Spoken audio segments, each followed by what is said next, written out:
Hi guys, tonight. You are 13 years old, and the weight of a kingdom already rests upon your shoulders like armor forged for a man twice your age. Jerusalem glows beneath the fading light of sunset, its golden walls shining against the distant hills, while church bells drift through the warm evening air. To travelers arriving from Europe, the city appears holy, magnificent, almost eternal. But you know better. You know that beneath every prayer hides fear, beneath every smile hides ambition, and beneath every promise hides a knife waiting for the right moment. The kingdom of Jerusalem is not a peaceful realm blessed by heaven. It is a fortress surrounded by enemies, ruled by fragile alliances, and held together by people who often hate each other almost as much as they hate their enemies. Yet tonight, all eyes are fixed on you, the young king, the boy wearing a crown, the ruler whose body carries a disease that everyone fears, but few dare mention aloud. As servants light torches across the palace and shadows crawl through ancient corridors, you stand alone beside a stone balcony overlooking the city.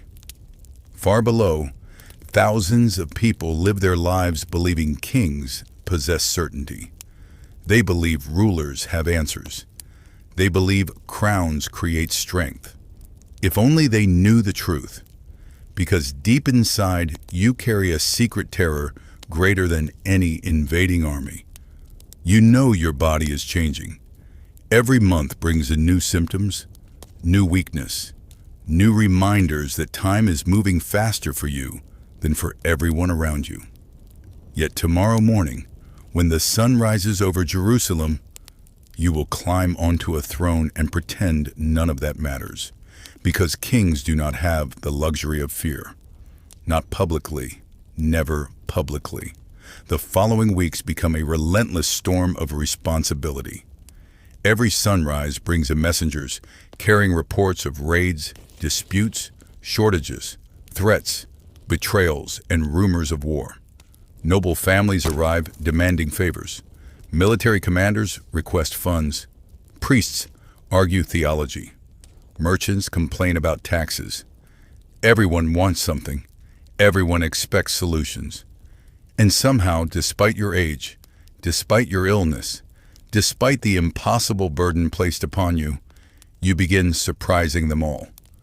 While older lords waste hours arguing over pride and status, you listen carefully. While experienced nobles chase influence, you study problems. While powerful men compete for attention, you focus on survival. The kingdom notices, slowly at first, then more openly. There is something unusual about this young king, something different. He does not shout. He does not boast. He does not waste time trying to appear important. Instead, he works. Day after day, night after night, often long after council meetings end, you remain awake reviewing reports beneath flickering candlelight while the rest of the palace sleeps. Some evenings, exhaustion blurs the words before your eyes. Other nights, pain creeps through your body like a silent thief. But you continue anyway, because somewhere beyond Jerusalem's walls, a far greater danger is beginning to rise. His name is Saladin. At first, he seems like many other regional leaders. Another ambitious ruler seeking power. Another commander leading armies across desert borders. But reports arriving from distant lands tell a different story. City after city begins falling under his influence. Rival factions unite beneath his banner. His reputation grows. His victories multiply. Unlike many rulers who depend upon luck, Saladin possesses something far more dangerous: patience. He is willing to wait years for opportunities others would rush toward recklessly. He studies enemies carefully, builds strength quietly, plans far ahead. By the time most people recognize the threat he represents, it is already too late. And now that threat is slowly moving toward Jerusalem. Inside your own kingdom, however, many nobles remain distracted by their personal ambitions. Some seek greater lands. Others pursue titles. Several spend astonishing amounts of time feuding with rivals over matters so petty, future historians will struggle to understand them. Council meetings become exhausting performances, where grown men argue endlessly while dangers gather beyond the horizon. More than once, you find yourself staring across the chamber, wondering whether enemy armies might actually be easier to manage than your own aristocracy. Yet even as political tensions rise, your greatest battle remains invisible. The disease continues advancing. One morning, a servant notices blood on your hand. You had cut yourself hours earlier without realizing it. Another day, you drop a goblet because your fingers fail to grip properly. Then comes the first truly frightening moment. While mounting a horse, your leg refuses to respond immediately. Only for a second, barely noticeable. But you feel it. And that terrifies you more than any battlefield ever could. Because for the first time, the illness is no longer a distant future problem. It is happening now, slowly, relentlessly, unstoppably. From that day forward, every ordinary task becomes a quiet test. Can you still ride? Can you still fight? Can you still lead? Can you still be king? Questions nobody asks aloud begin echoing constantly inside your mind. Yet rather than breaking you, the disease changes something deeper. It strips away illusions. While other young rulers dream of glory, you think about responsibility. While nobles chase wealth, you think about time. While ambitious men plan decades ahead, you know such luxury may never belong to you. And strangely, that knowledge becomes a source of strength.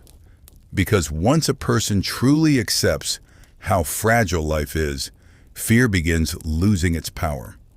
You stop worrying about popularity, stop worrying about reputation, stop worrying about pleasing everyone. There simply is not enough time. The kingdom matters, Jerusalem matters. Everything else becomes secondary. Soldiers begin noticing this transformation before anyone else. During inspections, they watch their king ride despite obvious discomfort. During military exercises, they see him endure heat and exhaustion without complaint. During long journeys, they witness something remarkable. The young king never asks more from his men than he demands from himself. In an age filled with rulers who command from safety, that earns respect. Genuine respect. Not the forced obedience given to crowns, but the loyalty given to character. By the time whispers of Saladin's growing power spread throughout the Holy Land, many soldiers have already made their choice. They will follow Baldwin, not because he is healthy, not because he is strong, but because he refuses surrender. And as another blazing summer settles across Jerusalem, bringing dust, heat, and rumors of war, nobody yet realizes that the greatest test of your life is approaching rapidly. Beyond distant hills, armies are gathering. Across deserts and cities, banners are rising. The future is moving toward Jerusalem with terrifying speed. Soon the kingdom will face a challenge unlike anything it has experienced before. Soon kings, knights, priests, and soldiers alike will discover whether courage can truly overcome impossible odds. And soon, a sick teenage ruler, whom many secretly pity, will ride toward a battlefield where legends are born and empires begin to tremble. Tonight, the winds blowing across the hills of Jerusalem carry more than dust. They carry rumors. Rumors of armies moving in the south. Rumors of cities swearing loyalty to a single ruler. Rumors of a man whose name is beginning to spread through every marketplace, fortress, monastery, and royal court from Egypt to Syria. Saladin. Some speak the name with admiration, others with fear, most with both. Far beyond Jerusalem's walls, he is forging something rare in the medieval world: unity. While rival kingdoms argue, while ambitious nobles plot against one another, while rulers waste precious years chasing personal glory, Saladin is building power patiently, piece by piece, city by city, army by army. And everyone who understands war can see what comes next. Eventually, all that strength will turn toward Jerusalem. The city itself seems unaware of the approaching storm. Merchants continue trading, pilgrims continue arriving, priests continue preaching, children continue laughing in crowded streets. Yet beneath the surface, tension grows with every passing month. Reports arriving at the palace become increasingly alarming. Border raids increase, scouts disappear. Supply routes come under attack. Small settlements report enemy movements. Every message feels heavier than the last. Every council meeting becomes more urgent. Yet even now, many nobles remain trapped inside their endless rivalries. One lord argues over inheritance rights. Another demands additional lands. A third refuses cooperation because of an insult delivered years ago during a banquet. Watching them often feels like watching passengers fight over seats while a ship sails directly toward a storm. You sit at the head of the council table, listening patiently, saying little. The disease has changed your appearance now. The signs are becoming impossible to hide. Some visitors stare before quickly looking away. Others avoid meeting your eyes entirely. A few cannot disguise their discomfort. You notice all of it. You simply choose not to react. Long ago, you stopped wasting energy worrying about what people think. The disease has already taken enough from you. It will not take your dignity as well. Still, the physical reality grows harder every day. Dressing now requires assistance. Fastening armor has become difficult. Holding a sword for extended periods leaves your hands aching and weak. Some mornings you wake exhausted before the day has even begun. Yet somehow your determination only grows stronger. Perhaps because you understand what many healthy men never learn. Life does not become meaningful because it is easy. It becomes meaningful because it is limited. One evening, after a particularly exhausting council session, you walk through the palace gardens alone. The moon hangs above Jerusalem like silver fire. Fountains whisper softly in the darkness. Orange trees sway gently in the warm night breeze. For a brief moment, everything feels peaceful. Then your hand brushes against a thorn. You look down and see blood. You felt nothing, absolutely nothing. The realization strikes harder than any battlefield wound. The numbness has spread again. Another part of your body quietly slipping away. Another reminder that the enemy inside you never rests. Most people would feel despair. Most people would curse fate. But as you stare at the small drops of blood glistening beneath moonlight, something else takes root inside you. Defiance. Pure defiance. If death intends to chase you, then it will have to run. Because you are not finished yet. You return to the palace with renewed determination. The following months become a blur of military preparations. Fortresses are reinforced, garrisons strengthened, scouts dispatched across the frontier, supplies gathered, horses trained, weapons inspected. Everywhere you look, the kingdom prepares for war. And then, in the year 1177, the storm finally arrives. The reports come one after another. Saladin has crossed into Crusader territory. Saladin is advancing north. Saladin's army grows larger with every mile. Villages burn. Farms are abandoned. Refugees flee toward Jerusalem carrying stories of banners stretching across the horizon. Thousands upon thousands of soldiers marching beneath the desert sun.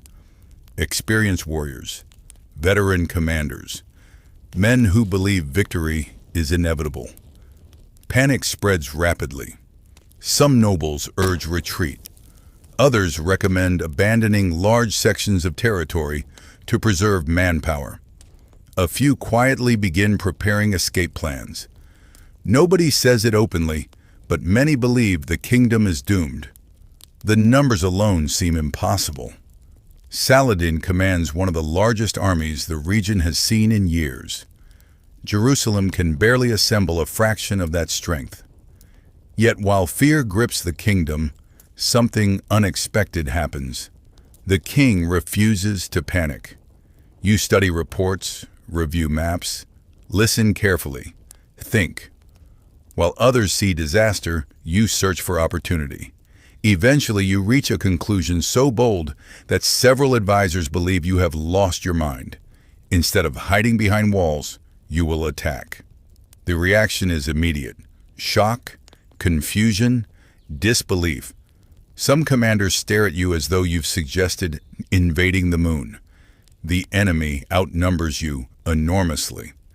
Their position is strong. Logic says retreat. Common sense says retreat. Survival says retreat. Yet something inside you refuses. Because deep down, you understand a truth many leaders forget. Sometimes the greatest danger is not defeat. Sometimes the greatest danger is surrendering before the battle even begins. Orders are given. Riders race across the kingdom gathering available forces. Knights assemble beneath fluttering banners. Priests offer blessings. Blacksmiths work through the night. Across Jerusalem, soldiers prepare for what many believe may be their final campaign. The atmosphere feels strange. Fear is everywhere, yet so is determination. Men sharpen swords while whispering prayers. Veterans write final letters. Young knights dream of glory. No one knows what awaits them. Only that history is moving quickly now. On the morning of departure, the city gathers to watch. Thousands line the streets. Some cheer, some cry. Many simply watch in silence. They see soldiers marching toward uncertain fate. They see knights riding beneath sacred banners. And at the center of it all, they see their king. Thin, young, visibly ill, yet still riding, still leading, still refusing to yield. The sight affects people more deeply than any speech ever could, because courage is contagious. As the army moves southward through harsh terrain, conditions become brutal. Dust fills the air constantly. Water grows scarce. The sun transforms armor into furnaces. Every mile tests endurance. For you, the challenge is even greater. Simply remaining in the saddle requires effort. Your body protests every movement. Pain comes and goes unpredictably. Weakness lingers. Several attendants quietly offer assistance. You accept only what is absolutely necessary, not from pride, but from purpose. The soldiers need to see their king. They need to believe, and belief may be the kingdom's most valuable weapon. Days later, scouts arrive carrying astonishing news. Saladin's army is moving carelessly, confidently. Certain victory already belongs to them. Their formations are spread out, their attention divided. They do not expect a serious challenge. Why would they? Every calculation says they should win. Every number supports them. Every advantage belongs to them. But history has a habit of punishing certainty. As evening falls before the coming battle, campfires flicker across the Crusader camp. Soldiers sit quietly. Some pray, some sharpen blades. Others stare into the darkness thinking about home. Above them, stars fill the sky. Somewhere beyond the hills waits an army large enough to destroy everything they love. Yet strangely, fear begins giving way to resolve. They have seen their king endure things that would break ordinary men. They have watched him fight a battle against his own body for years without surrender. If Baldwin can continue, perhaps they can too. And so the night passes. The final peaceful night before destiny arrives. Before legends are written in blood and dust. Before the world learns that courage sometimes rides in the saddle of a dying king. Before the Battle of Montgisard changes everything. As dawn slowly breaks across the horizon, painting the sky in shades of gold and crimson, thousands of soldiers prepare themselves for what may be the most important day of their lives. In the distance, enemy banners begin appearing through rising clouds of dust. The ground trembles beneath countless marching feet. The greatest challenge Jerusalem has faced in years now stands directly ahead. And as the first rays of sunlight strike your armor, you tighten your grip, look toward the approaching army, and prepare to ride into a battle that nobody expects you to survive. Tonight, the sun rises over the plains near Montgisard, as if it has no idea history is about to change. The morning air is already warm, carrying dust across the dry landscape while thousands of soldiers prepare for battle. Somewhere ahead, Saladin's vast army stretches across the horizon like a living sea of banners, steel, and horses. Experienced commanders ride confidently through their ranks. Veterans sharpen weapons. Drums echo across the open land. Most of them believe victory is already theirs. After all, why shouldn't they? Their army is larger. Their resources are greater. Their position is stronger. Facing them stands a much smaller force, led by a 19-year-old king whose body is slowly being destroyed by leprosy. On paper, the battle is already decided. But battles are not fought on paper. They are fought by people. And sometimes people refuse to follow the script history has written for them. As the Crusader army forms ranks, priests move among the soldiers carrying sacred relics.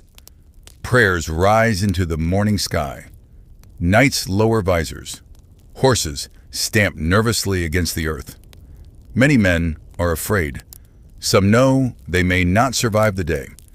Yet when they look toward their king, something changes. There he sits upon his horse beneath the royal banner of Jerusalem. His body weakened, his hands damaged by disease, his future uncertain. Yet his eyes remain fixed on the enemy with absolute determination. In that moment, the soldiers understand something powerful.